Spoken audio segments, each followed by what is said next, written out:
under tab 7, tab 8. In tramlines, it reads, final amended charge sheet in respect of disciplinary hearing, incorporating the handwritten amendments to charges effected on 23/01/25. You see that? Yes. So that's a further amendment in January 2025. Correct. But the most important one I'm interested in is the one at page 17 under tab 4, which is a further amendment.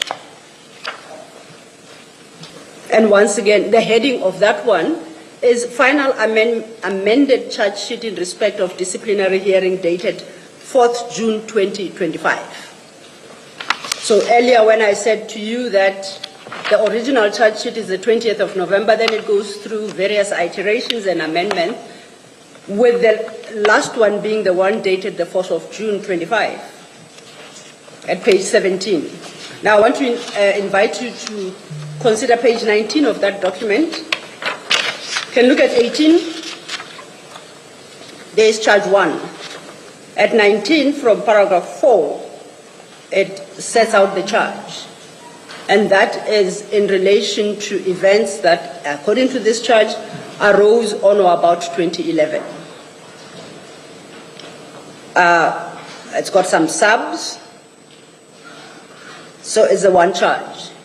And then it has a new heading, nature and an impact of the conduct aforesaid. Then overleaf, it's a space for signature. So between the 20th of November, where the prosecutor started with 12 charges spanning a period of 13 years, you accept that by the 4th of June, that charge sheet had been significantly amended to retain one charge of events arising from 2011. If you cast your eye on that charge, Page 90. page 19, yes. 90. 19. Okay, charge. Okay. Yes, where it starts at 17. That's the final amended charge sheet dated 4th of July 2025. And the detail of the charge remaining is at page 19. And if you look at item 4 there, it gives the detail of the conduct complained of. The only point I seek to make there is that it arose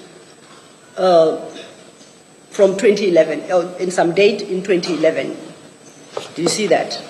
So if you go back then just to orientate you, you'll see at page 18, it's got a heading before item 3 that says charge 1.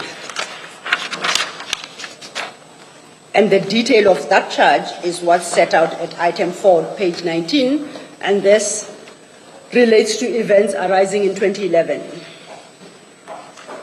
Correct. When you look at that charge, you confirm that it does not involve allegations of rape. Allegations of? Rape. Yes. This charge. Can I explain? Yes, ma'am. Rape, I indicated that rape was reported this year, July. And these charges were actually drawn in 2024, post the suspension. No, I'm looking for your rape claim specifically. In the list of charges brought against Mr. Mapie, one of them was a charge of rape. And that you will find in your annexure, IM 26 at page 102. And that is count 8. I think the misstep was caused by the fact that the original statement had quoted all the charges in their entirety. The signed statement, which is the updated statement from yesterday, there is an indication that only one charge remains. But that's a charge of 2011, right? And if we go back to your annexure, IM 26, I just want us to agree on record at page 102 that the charge of rape was count 8, and related to an incident of October 2023. You're looking at me, another document. Yes, I'm looking at you. We've agreed yesterday. With Okay, the, so with the you accept that that charge was withdrawn? Yeah, we accepted that. We are going to concentrate on the amended charges. Can we talk to the amended charges? There's only one charge left. I Yes, want us can to we agree that the rape charge that you spoke so much of yesterday was in fact in this process withdrawn, and that's charge 8. And I'm I reading from agree. your annexure. I Yes, so agree. it was withdrawn, except you omitted to draw to the attention of the commissioners yesterday that the rape charge that you spoke so often about was in fact withdrawn. And Now- I indicated that the victim should be afforded an opportunity to come and speak for herself, which she agrees. And I think that is About correct. the rape and the case. That is And I'm not correct, going to talk about it because I was not there. Then you simply shouldn't have brought it to this commission if you can't talk about these things. It's only appropriate that you shouldn't have. But you did. And you spent time on your paragraph 50.1 where you unpack these issues. And I supported my statement by saying I will request that the victim should come and respond for herself. I Well- remember vividly that I supported and qualified my statement when I made these allegations that the victim will therefore come and speak for herself. Okay, perhaps I'll stop it there. You brought up these issues, and I submit, for your own, and forgive me if my choice of words is not right, ulterior purposes. And when you are confronted with them, and you are asked to clarify, then your response that the victim must come. This commission is not interested in subjecting victims to secondary abuse, which appears to be a solution to the problem as far as you're concerned.